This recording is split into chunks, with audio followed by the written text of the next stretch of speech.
Meu nome é Esdras Lovo, eu sou professor de Direito Empresarial na graduação e pós-graduação, sou mestre em Direito Empresarial, sou sócio do escritório Lovo Branquinho Advocacia e atualmente faço gestão empresarial na FGV.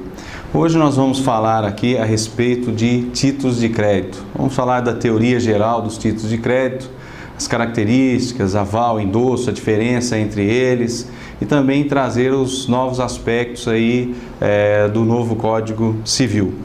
Bom, antes de começar propriamente a falar dos títulos de crédito, é necessário fazer uma breve explicação de alguns conceitos a respeito do crédito e economia para que facilite aí o entendimento posterior dos títulos de crédito. Bem, o crédito como uma estrutura básica, nós sabemos que ele é fundamental para toda e qualquer economia. O crédito nada mais é do que a possibilidade de realização de uma expectativa, de uma necessidade com o capital alheio.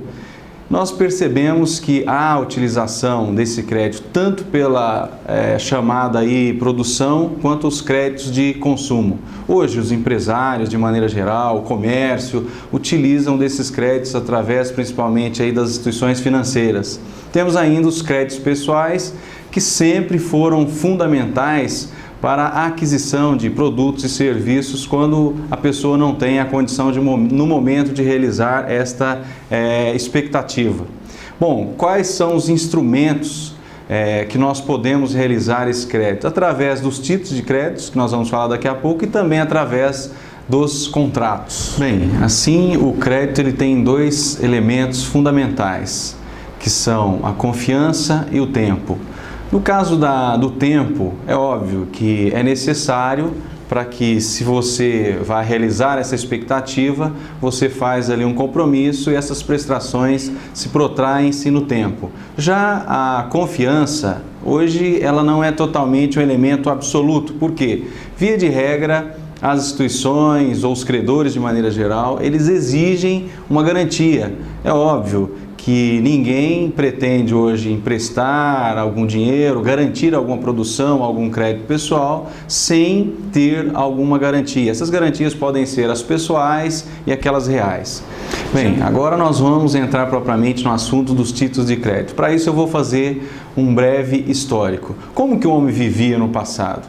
Ele tinha aquele estado de bruteza onde não havia um ambiente propício às trocas, aos créditos e tudo mais.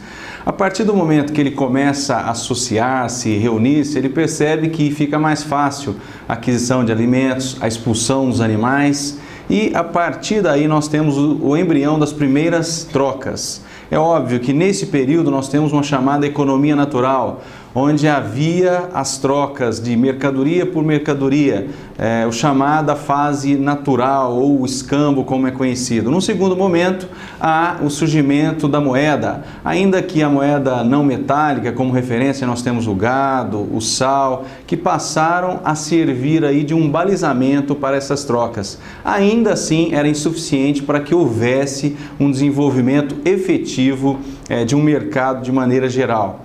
Bom, na terceira fase nós temos aí uma chamada economia creditória, ou seja, onde aparece o título de crédito substituindo a moeda em espécie. Ou seja, o que era necessário? Se eu efetuasse uma compra, uma venda, eu necessariamente deveria entregar todas as moedas em espécie metálicas naquele período. E se nós trouxermos para a atualidade, imagina uma grande empresa hoje tendo que efetuar pagamento aos seus funcionários, aos seus fornecedores e fazer esse pagamento somente em espécie. Isso inviabilizaria toda esta circulação de riquezas. E já aproveito para dizer o seguinte, que o título de crédito nada mais é do que o seu grande objetivo é fazer com que haja circulação de riquezas.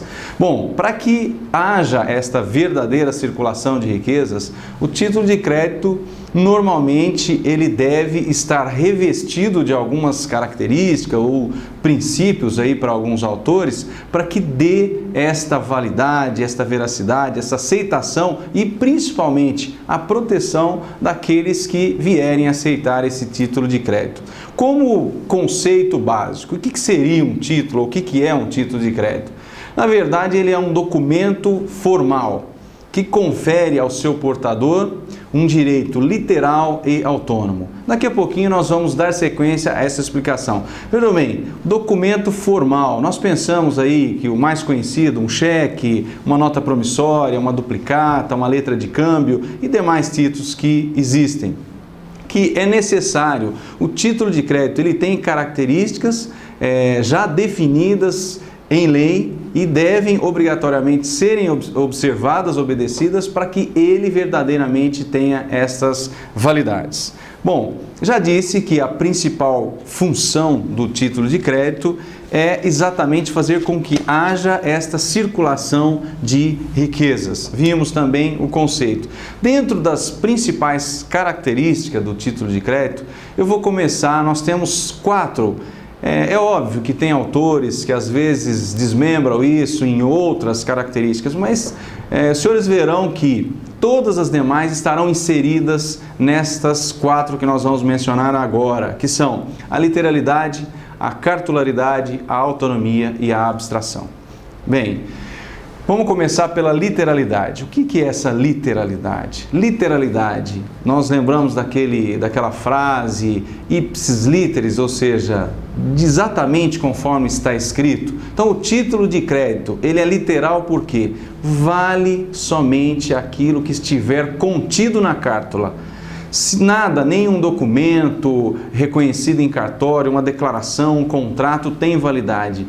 Então, só vale aquilo que está escrito, os valores, os endossantes, os avalistas, o local, a data, simplesmente só aquilo que está nele. Então, é uma característica fundamental, a literalidade. Já a cartularidade, nós dizemos que há uma confusão entre o direito e a cártula, ou seja, para que eu exercite aquele direito que está contido na cártula, no cheque, na duplicata, na nota promissória, eu necessariamente preciso do original, preciso do título. Aproveito já esse momento e fazer uma ressalva. Hoje, é necessário que se estude melhor essa questão da cartularidade, porque apesar de ser um princípio, estar previstos nas leis e tudo mais, mas nós temos aí os títulos de créditos virtuais ou chamados escriturais. Com o advento da informática, essas evoluções, percebemos que, na verdade, principalmente quando se refere às duplicatas, nós não temos mais a cártula em si. Hoje nós temos os chamados boletos bancários e há uma aceitação tanto para protesto quanto para execução que simplesmente junte-se ao processo aquele boleto. Mas é necessário trazer e frisar desta forma. Portanto, repito, a cartularidade nada mais é do que uma confusão entre o direito e a cártula, ou seja, eu preciso necessariamente do título, do original, para promover a execução quando for o caso. Um terceiro elemento seria a autonomia. O que é essa autonomia? Ele é autônomo porque todos aqueles que intervêm no título, ou seja, o emitente, o endossante, o avalista, todos esses que assinarem, que participarem da formação ou da transmissão ou da garantia desse título, ficam autonomamente responsáveis. O que significa isso? O credor ou portador, ele tem a oportunidade de escolher qualquer um desses para promover a cobrança ou execução, se for o caso. Isso é a autonomia. Já a abstração, ela nem todo título de crédito, tem essa característica da abstração. A exemplo da duplicata, que é um título eminentemente causal, ou seja, ele deve ter como causa a emissão de uma nota fiscal, de uma fatura, para que eu possa extrair o título de crédito chamado duplicata. Já em relação à letra de câmbio, a nota promissória e o cheque, sim, eles têm essa característica fundamental da abstração. Nesse caso, especificamente da abstração, é fundamental trazer a questão da inoponibilidade das exceções. Como que funciona isso? Exemplo, se o A emite um cheque, quando eu falar cheque, eles se referem a um título de crédito, e passa para B. O B, ele vai fazer o quê? Endossar esse título para o C e o C para o D. Por quê? Como já falamos, a grande finalidade do título de crédito é exatamente circular, fazer circular as riquezas. Só abrindo mais um parênteses aqui. Se, eventualmente, eu tenho a necessidade de comprar algum produto e não tenho aquele capital no momento, eu compro aquela mercadoria, aquele produto, aquele serviço e passo ali 3 cheques ou uma nota promissória que podem ser aí com vencimentos para o futuro. O que vai acontecer nesse caso? Obviamente, aquele que recebeu o título de crédito, ele também tem necessidade de efetuar pagamentos. Então ele vai usar aquela expectativa de crédito que está condensada, que está corporificada num título de crédito e passar para o seu credor. E esta linha de sequência ela pode ser aí infinita. Bom, qual o grande objetivo de tudo isso? Se este título não tivesse estas características que nós acabamos de falar agora, a literalidade, a cartularidade, a autonomia e a abstração, ninguém em sã consciência aceitaria receber um título de crédito do terceiro. Eu vou voltar àquele assunto das inoponibilidades das exceções. Por que nós estamos falando tudo isso? Se nesse negócio que eu acabei de mencionar agora, para facilitar, um cidadão vai lá e compra um determinado carro e emite para isso um cheque. Passados aí 2, 3 dias, esse veículo vem a dar diversos problemas de fabricação e tudo mais. O que ele faz? O que o mercado normalmente costuma fazer? Vai e promove a sustação do pagamento daquele título. Ora, mas aquele que vendeu o carro, o que ele já fez? Ele já pegou aquele cheque e já passou para um terceiro. E esse terceiro pode ter passado por uma outra pessoa. Eu pergunto, o que esse terceiro, principalmente de boa fé, tem a ver com esta falha, esse vício aqui inicialmente no negócio? Nada. Então o que vai acontecer? Se todos nós pudéssemos opor essas exceções pessoais, ou seja, esses vícios, esses defeitos do negócio original contra terceiros de boa fé, nós inviabilizaríamos toda a prática, toda a circulação, toda a finalidade que o título de crédito tem. Portanto, na inoponibilidade das exceções, que é um assunto que vem gerando debates calorosos, eu costumo destacar 3 possibilidades. Vamos desmembrá-las.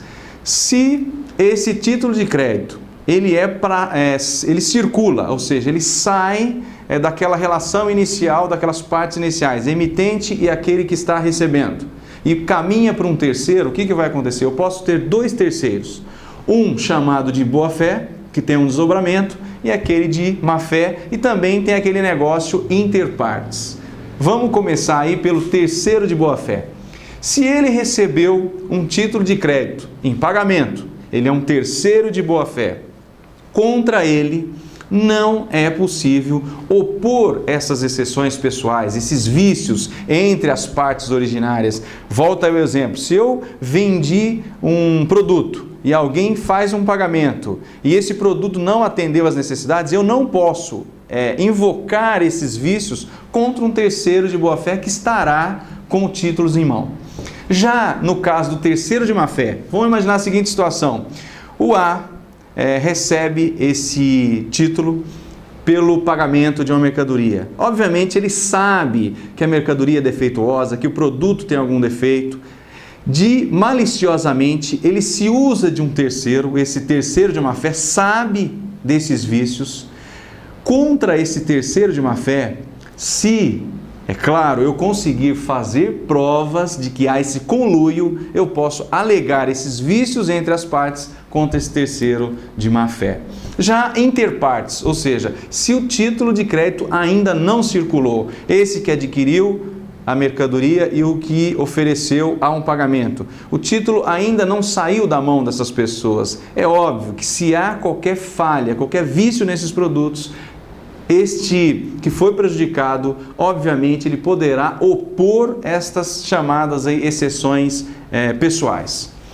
Bom, estas características ou princípios, conforme nós já falamos, eles são ou elas são fundamentais para o entendimento do título de crédito. Só para frisar bem, eu vou voltar a repeti-los e exemplificar essas questões. Literalidade. Vale apenas aquilo que está escrito, nada mais, nada menos, de maneira bem simplista. Já a cartularidade, eu preciso da cártula, eu preciso do original para promover aquela execução, para promover o recebimento, porque não seria aconselhável o devedor ou emitente efetuar um pagamento sem pegar aquela cártula de volta com a quitação se for necessário. Na autonomia, dissemos também que todos aqueles que intervêm, ou seja, que todos aqueles que participam como emitente, endossante ou avalista, são responsáveis, ou seja, o credor, o portador, ele pode escolher qualquer um deles para promover a execução, se for o caso. Já a abstração, nem todo título é abstrato, conforme dissemos a respeito da duplicata. Quanto à circulação do título de crédito, é importante, nós temos 4 maneiras fundamentais. A primeira delas, o título de crédito ele pode ser ao portador. O que significa isso? Basta a tradição, ou seja, a entrega de mãos em mãos, sem ninguém assinar, sem ninguém ficar responsável. Então esse título é o portador. Nós temos algumas limitações com relação aos títulos ao portador, principalmente com relação ao cheque, valores, que no momento nós não vamos discutir isso. Uma segunda forma é o título nominal, ou seja, aquele onde consta o nome do beneficiário. Obviamente que para ele transmitir a propriedade, o domínio, a posse que ele tem daquele título, ele deve lançar ali o endosso e assim ele vai cumprir a sua função, que é aquela de circular riquezas. Também temos um título que pode ser a ordem e não a ordem. O que significa esse título, a ordem quanto à circulação? Basta, conforme nós dissemos aí, através do endosso, ele foi dado para mim e eu consigo passar para uma outra pessoa e assim sucessivamente. Agora, se eu quero limitar a circulação ou a circulabilidade do título de crédito, o que eu faço? Eu coloco ele como se fosse não a ordem. Eu simplesmente, se nós observarmos em todos os títulos de crédito, ele tem lá, pagarei a importância de X reais a fulano de tal ou a sua ordem. Nesse caso eu acrescento ali, eu falo que ele não é a ordem. Por quê? Naquele caso ele vai parar, ele vai circular até ali como título de crédito. Significa que ele não vai poder circular mais? Não, ele pode continuar circulando. Porém, com uma ressalva, ele não vai funcionar mais como um verdadeiro título de crédito. E daquele momento para frente, ele vai ser como uma cessão de crédito. Ou seja, o portador ou aquele credor não terá aqueles direitos de regresso contra os demais. Ele simplesmente poderá cobrar até aquele momento do emitente e os seus endossantes até o ponto que era a ordem. Quando ele for não a ordem, ele simplesmente vai funcionar como uma cessão de crédito. Por aqui, já nós estamos falando de endosso, aval, como que funciona esta questão do endosso, para que ele serve. Muitas vezes há uma certa confusão entre endosso, aval, fiança. Nós vamos tentar falar um pouquinho de cada um para deixar bem claro a função de cada um deles. Bom, o endosso, ele nada mais é do que um ato formal através do qual eu lanço a minha assinatura no verso, que pode ser também no anverso do título, para que ele continue circulando. Com esse lançamento da assinatura, o que eu estou fazendo? Eu estou endossando, ou seja, eu estou tendo 2 funções com este endosso. Primeiro, transferindo a titularidade, ou seja, a propriedade para outra pessoa. Em segundo, ao endossar o título, eu fico como garantidor desse título. Então preste atenção que ao endossar, você transmite a propriedade e também fica responsável pelo pagamento, pelo aceite daquele título de crédito. É uma prática que às vezes as pessoas não utilizam de maneira correta. O que acontece em regra? Os títulos começam a circular de mãos em mãos sem o endosso. Qual que é a grande perda aí do credor? Ele perde todas essas garantias que nós já acabamos de falar. Se todos que passarem pelo título lançarem a sua assinatura como endossante, endossante 1, endossante 2, endossante 3 e assim sucessivamente, o portador, se eventualmente não for pago na data, ele vai ter o quê? A garantia do emitente, do endossante 1, do endossante 2, do endossante 3, do endossante 4. Veja bem, e se o contrário, esse título circula sem simplesmente fazendo a tradição, o que vai acontecer? Esse credor terá a garantia simples do emitente. Ainda com relação ao endosso, nós temos duas espécies ou dois tipos básicos. São aqueles que são os verdadeiros endossos, ou seja, são os translativos de propriedade. E são aqueles também considerados impróprios. Então nós temos esses dois grupos isolados. Nos translativos de propriedade, nós temos aí o endosso chamado em branco, o endosso em preto. Esse endosso em branco é simplesmente lançar a assinatura, sem identificar ali o beneficiário. Ou seja, eu recebo uma duplicata, um cheque, uma letra de câmbio, uma nota promissória, está no meu nome, eu no verso lanço a minha assinatura. O que eu estou fazendo? Endossando em branco. Preste atenção nesses detalhes, conforme eu disse agora mesmo. Pode haver confusão entre endosso, o aval e fiança, que está bem distante das duas coisas. No endosso em branco, portanto, há simplesmente a assinatura, não há a identificação do endossante e do endossatário. No endosso em preto, já é totalmente o contrário, já ficou fácil. Eu lanço a assinatura e lanço, por exemplo, eu coloco no verso do título, por endosso ao fulano de tal, RG tal, endereço tal, data tal. Quanto mais detalhe eu puser nesse endosso, melhor. Por quê? Eu estou identificando, eu estou definindo data para saber se naquele momento aquele beneficiário, aquele endossante tinha capacidade jurídica. Percebam que daí pode advir uma série de coisas benéficas ao portador. Nesse endosso em preto, portanto, faço essa identificação e, obviamente, lanço esta assinatura. Nos endossos chamados impróprios, nós temos aí tem alguns autores que não entendem que, por exemplo, o endosso póstumo ou tardio seja um endosso impróprio, mas a grande maioria entende dessa forma. Esse endosso póstumo ou tardio, quando que ele ocorre? Após o protesto ou após o vencimento daquele título. Ainda assim, a pessoa faz o endosso. O que acontece? Ele vai circular, ele vai ter as mesmas características do endosso que nós acabamos de falar. Já o endosso calção. Calção representa uma garantia. O exemplo clássico aí do endosso calção é, às vezes, quando eu vou beneficiar-me de um empréstimo bancário. Eu tenho um título de crédito, uma nota promissória, um cheque pós-datado, eu faço aquela operação de empréstimo junto ao banco e para garantia, para calção, eu transmito, eu já tenho aquele título de crédito, eu vou endossá-lo, coloco endosso, calção e transmito para a instituição financeira. O que vai acontecer? Nesse caso, ela não vai poder continuar circulando, porque a utilização é simplesmente para dar garantia àquela operação naquele momento. Tenho também o endosso mandato, que é nada mais do que uma procuração. Nesse caso, o exemplo clássico, uma grande empresa, que tem lá um volume muito grande de títulos de crédito, especificamente cheques.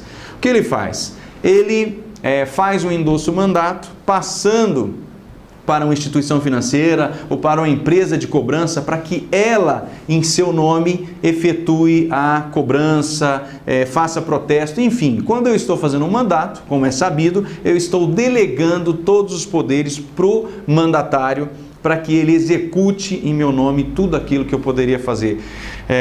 Explicando melhor, no endosso mandato, eu simplesmente transfiro a propriedade. Não, nesse caso, não vou ficar garantidor, não seria justo, mas simplesmente para que ele execute, proteste, faça tudo que for necessário, receba do devedor aí no caso. E temos ainda que mencionar aqui o endosso parcial. Ele é inviável, ele é nulo, inclusive segundo a legislação. Por qual o motivo dessa nulidade? Se eu tivesse um título de crédito, por exemplo, no valor de R$100 mil e fizesse um endosso de R$50 mil, como que eu ia resolver isso na prática? Será que eu ia ter que partir o título de crédito ao meio e dar a metade para um para o outro? Então, a parte de endossar, o endosso parcial, ele é nulo, porque inviabiliza toda e qualquer prática com relação à funcionabilidade que o título de crédito tem no mercado. Bom, aqui finalizamos essa parte de endosso, que também é muito importante. Esses aspectos, todos que nós mencionamos, na prática, não percam a oportunidade de, ao receber um título de crédito, exigir que aquele que esteja transmitindo para você faça o endosso.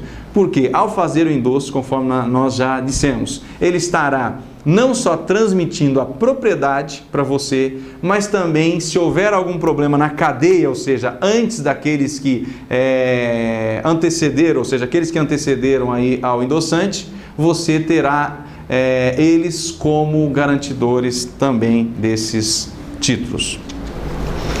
Falamos do endosso e agora nós vamos falar do aval.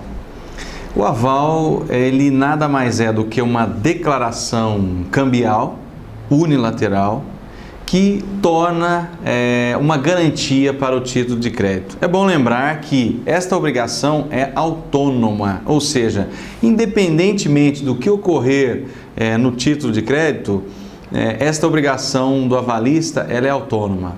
Já falamos da autonomia, em que o credor ele pode escolher qualquer um deles. Nós vamos agora mesmo estabelecer aqui as principais diferenças, as características do aval e da fiança, e essas questões ficarão mais claras. Do aval, ele é muito parecido formalmente com o endosso. O que você faz para ser avalista de um título de crédito? Na verdade, você vai lançar a assinatura também no verso ou no anverso, se for um aval chamado em branco. Via de regra, o que você faz? Você coloca por aval e identifica aquele que você está avalizando. Coloca seus dados e lança ali a sua assinatura. Então você está sendo o garantidor daquele título de crédito naquele momento. Um título de crédito ele pode ter avalistas do emitente, ele pode ter avalistas de endossantes. Então pode formar-se, na verdade, aí uma cadeia, não é? Então eu tenho emitente, endossante, avalista do endossante, endossante 2, avalista do endossante 2 e assim sucessivamente. Por que funciona assim?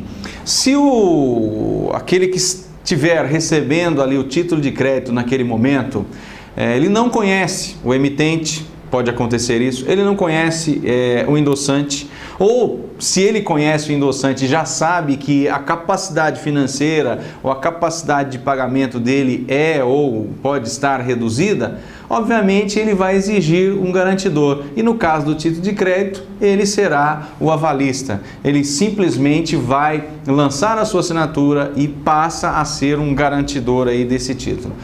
Falamos anteriormente que gera uma certa confusão entre o endosso, aval e a fiança. Bom, já falamos do endosso, falamos um pouquinho do aval e da fiança. Eu vou estabelecer algumas diferenças, existem muitas. No aval, ele garante títulos de crédito. Já a fiança é uma garantia contratual. Então, bastante atenção, há uma certa confusão, que as pessoas às vezes falam, foi fiador num título de crédito ou foi avalista num contrato. Não, o aval, ele simplesmente tem a função de ser utilizado aí nos títulos de crédito. O aval, ele é uma obrigação autônoma, já a fiança é uma obrigação acessória, ou seja, no aval, independentemente do que ocorrer, se for um menor antes, uma assinatura falsa, este aval continua sendo válido. Já no caso da fiança, como ela é acessória, aquela regrinha de o acessório segue o principal. Contrato nulo, fiança nula. Então, nesse caso, há essa autonomia para que, mais uma vez, esta característica gere segurança, gere estabilidade para aqueles terceiros que forem aceitar o título de crédito. No aval, há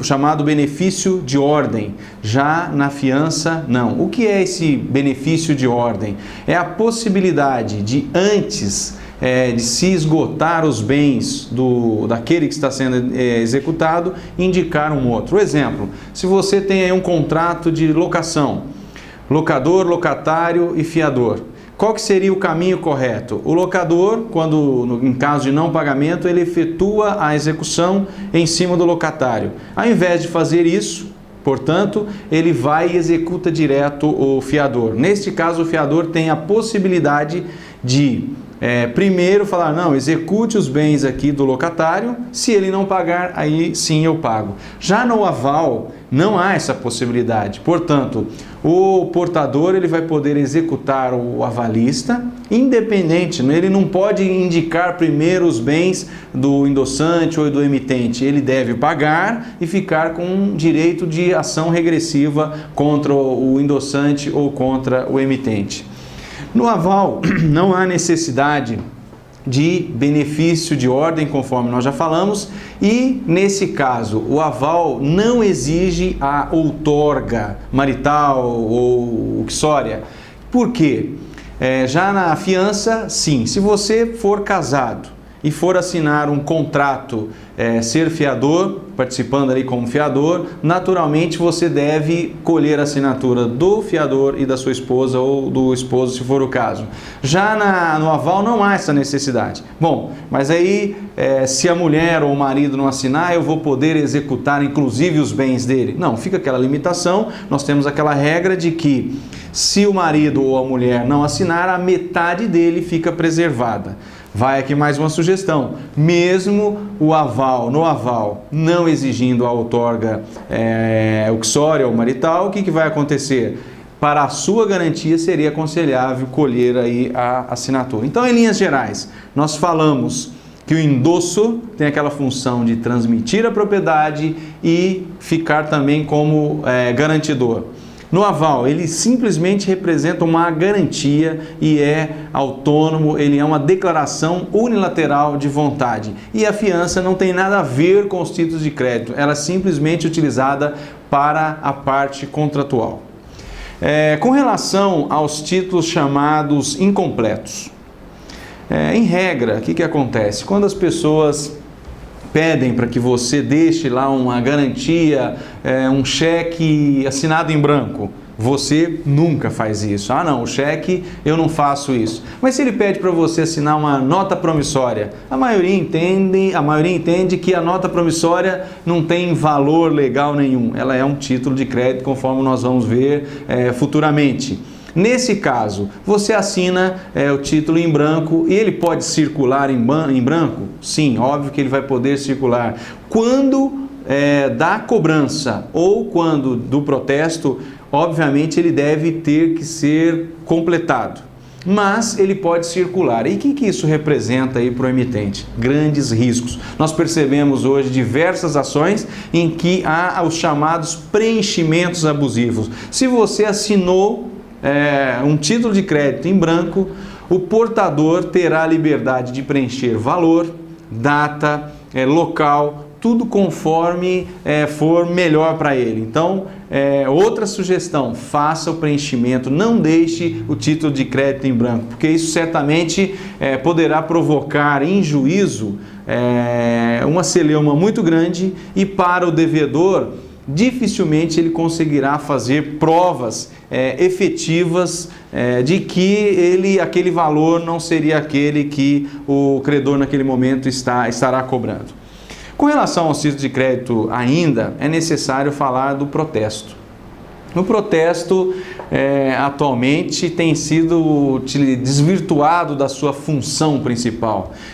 Qual a função então aí do protesto? Na verdade, ele é um ato formal que vai provar se o devedor, ou seja, o emitente naquele momento não pagou ou não aceitou aquele título de crédito. Ele tem exatamente essa função, simplesmente de provar, dar publicidade. Mas, como já disse, hoje, principalmente as instituições financeiras, utilizam do instrumento, do protesto, como um meio de coação, como um meio para receber. Porque na prática, como que funciona? Se você não paga, ele vai lá, aponta para protesto, é protestado, o seu nome passa a constar do banco de dados aí de proteção ao crédito. O que acontece? Obviamente você vai ficar sem crédito junto às instituições e os fornecedores. Então, atualmente, está sendo utilizado o protesto como um meio de coação e de recebimento, sendo que, na verdade, o protesto não tem essas finalidades. Como já disse,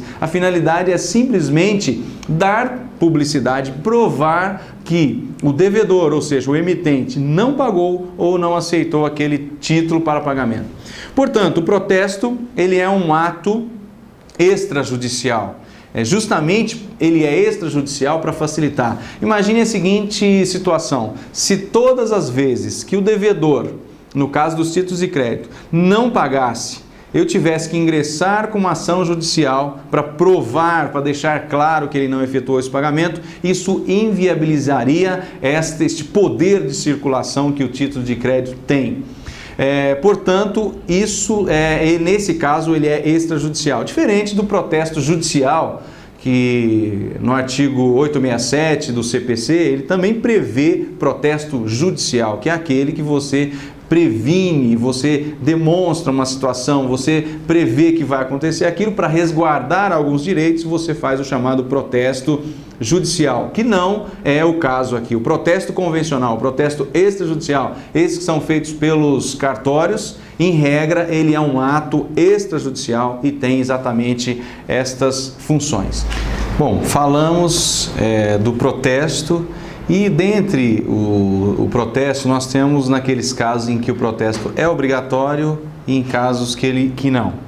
Por exemplo, se eu vou pedir a falência, a antiga falência de uma determinada empresa, obviamente eu devo levar aquele título a protesto. Então, nesses casos, o protesto é obrigatório. E dentre os obrigatórios, um dos aspectos importantes é o seguinte: para que você não perca o direito de regresso contra os devedores indiretos. Quem são os devedores indiretos dos títulos de crédito? Os endossantes, os avalistas. Obviamente você deve também protestar no prazo aquele título de crédito, sob pena de perder o direito de regresso contra eles e ficar simplesmente contra o emitente. Hoje nós temos também a parte, ainda que processual, de sustação do protesto. Tanto o protesto, como nós dissemos, está sendo utilizado de uma maneira errônea, desvirtuada, a sustação do protesto também tem sido utilizada aí pelos maus pagadores. Como que funciona isso? Ele efetivamente faz uma compra, é emitida uma duplicata ou um outro título de crédito.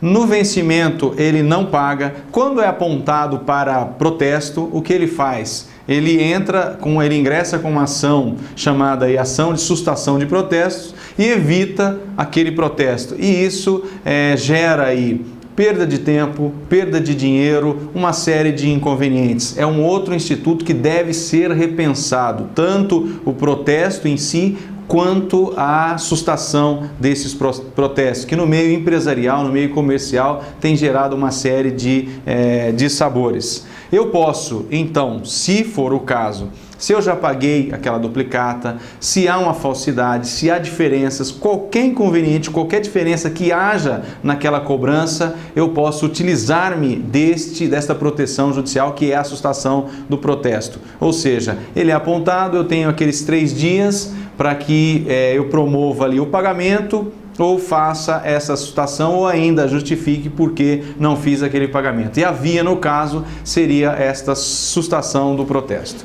Posso ainda, com relação ao protesto, acontecer o que? O seu cancelamento, que uma vez pago, uma vez tudo acertado, eu faço esse pedido para que haja o cancelamento devido daquele protesto. Sem falar ainda nessa questão do protesto, que quando uma empresa protesta uma outra pessoa física indevidamente, ou seja, se já foi pago e tudo mais, nós temos aquela questão dos danos morais. Se você já pagou e a empresa continua cobrando, aponta o título para protesto e é protestado, ou seja, você tem a oportunidade garantida constitucionalmente de ingressar com uma ação por danos materiais e morais. Finalmente, nós temos as ações cambiárias. Nós não vamos detalhar esses aspectos, mas para que tenha pelo menos uma noção do que é possível fazer. Se o devedor ou os devedores não efetuaram o pagamento daquele título de crédito, você tem 3 possibilidades. Uma primeira delas, se o título ainda não está prescrito, você ingressa com a chamada ação de execução, que é aquela em que você dispensa todo aquele processo de conhecimento e já o título de crédito é um título chamado aí título executivo extra ou extrajudicial. Você simplesmente junta o título e pede ao juiz que ele cite o devedor para pagar ou nomear bens a penhora em 24 horas. Então é uma via que você pode utilizar rápida, dispensando toda a fase, todo o processo de conhecimento. E ainda também tem a ação chamada aí de enriquecimento ilícito, ou seja, se passado algum período, o direito também protege, não é porque houve a prescrição que você vai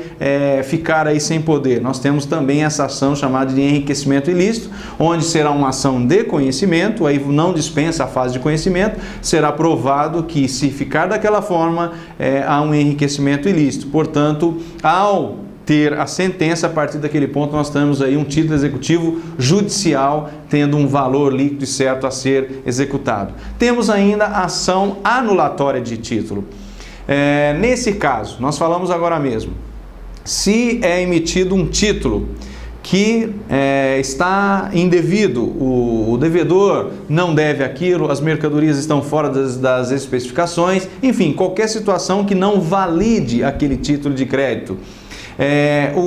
Nesse caso, aquele que está sofrendo a ação pode ingressar com esta ação anulatória, mesmo quando houver aí caso de perdas do título de crédito, já que ele tem essa missão, essa função de circular riquezas, seria ou é prudente que se faça esta ação anulatória para tirar toda a validade do título de crédito. Bom, para encerrar aqui nosso assunto de hoje, é importante frisar, lembrar que o título de crédito é extremamente importante para qualquer economia. Nós hoje temos alguns aspectos diferentes, principalmente em razão do novo Código Civil, apesar que aqui vai uma crítica. O legislador perdeu a oportunidade de fazer um trabalho efetivo com relação aos títulos de crédito. Como que fica então? Se o Código Civil trata também do título de crédito e as normas que aí sempre regularam, a Lei Uniforme de Genebra, as leis ordinárias que nós temos, que foram todas ratificadas. De maneira bem simples, assim, o Código Civil vai regular os títulos de créditos que não são regulados pelas leis especiais, ou seja, aqueles títulos considerados inominados. Então eu posso criar um título de crédito à parte, segundo as regras aí do novo Código Civil? Sim, o Código Civil vai regulamentar, vai disciplinar estas questões. Com relação ao cheque, a duplicata, a nota promissória, a letra de câmbio, que já tem essa tradição e já tem lei regulamentando, elas continuarão regulamentando esses aspectos. Então, portanto, repetindo, frisando, o novo Código Civil, ele vai tratar apenas dos títulos de crédito chamados inominados.